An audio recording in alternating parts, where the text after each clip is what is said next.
জীবনে এমন দিনও আসবে সেটা কখনোই ভাবতে পারিনি। এখন আমাকে সবজি রেখে সবজির খোসা রান্না করতে হয়। শখ করে যে কড়াইটা কিনেছিলাম এটার জন্যই হয়েছে এত সব ভোগান্তি। এই যে যে সবজির খোসাগুলি এখন আমি রান্না করছি, একটু পরেই দেখবেন এদের কি বেহাল দশাইটা না হয়। এদের অবস্থা এতটাই খারাপ হবে যে কিছুটা সময় পর আপনি এদেরকে চিনতেই পারবেন না। প্রথম দিকে সবকিছু ঠিকঠাক থাকলেও যেই আমি এতে লবণ দিয়েছি অমনিতেই এটার কালার আস্তে আস্তে চেঞ্জ হতে শুরু করে। কালারটা একটু চেঞ্জ হলেও এর আসল রূপটা এখনো পর্যন্ত ফুটে ওঠেনি। যেই এতে আমি একটু জল দেব তখনই দেখতে পাবেন ধীরে ধীরে এর আসল রূপ বাইরে বের হয়ে আসছে। এখন নিশ্চয়ই আপনারা বুঝতে পারছেন এই পরিবর্তনটা শুধু যে সবজির খোসার ক্ষেত্রেই হয় তা কিন্তু নয়। এই কড়াইটা দিয়ে আমি যখনই রান্না করি না কেন আমার সব ধরনের রান্নায় এরকম আমূল একটা পরিবর্তন চলে আসে।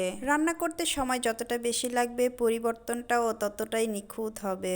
তরকারি রান্না করার পর জামাইকে যখন খেতে দিই, জামাই তরকারির চেহারা দেখে যখন বলে কালোটা একটু বেশি মনে হচ্ছে, তখন মেজাজটা কেমন লাগে বলেন। এখন এই কড়াইটা নিয়ে যে আমি কি করব বুঝতেই পারছি না। হাজবেন্ড তো প্রতিদিনই খাবার খাওয়ার সময় বলে কড়াইটা ফেলে দাও, আর আমি যে কড়াইটা ফেলে দেব সেটা তো ভাবতেই আমার খুব কষ্ট হয়। অনেক শখ করে কড়াইটা কিনেছিলাম বলে যে ফেলতে কষ্ট হয় ব্যাপারটা ঠিক এমন নয়। শখের গোষ্ঠীর ষষ্ঠী, এতগুলা টাকা দিয়ে যে কড়াইটা কিনেছিলাম সেই টাকার কথা মনে পড়লেই মনটা খারাপ হয়ে যায়। এমনটা নয় যে আমি কড়াইটা ব্যবহার করার আগে কোনো ধরনের সিজনিং বা প্রসেসিং করিনি। ইউটিউবে ভিডিও দেখে এটাকে আমি বিভিন্নভাবে রান্নার উপযোগী করে তোলার চেষ্টা করেছিলাম, কিন্তু কোনোভাবেই লাভ হয়নি। এটাকে ভালোভাবে সিরিঞ্জ কাগজ দিয়ে ঘষে মেজে পরিষ্কার করেছিলাম। তেঁতুল এবং লেবু দিয়েও ভালো করে জাল করে তারপরে পরিষ্কার করার চেষ্টা করেছিলাম। এমনকি এর মধ্যে টক দইও মাখিয়ে রেখেছিলাম, তারপরও কোনো কিছুতেই লাভ হয়নি। আর এই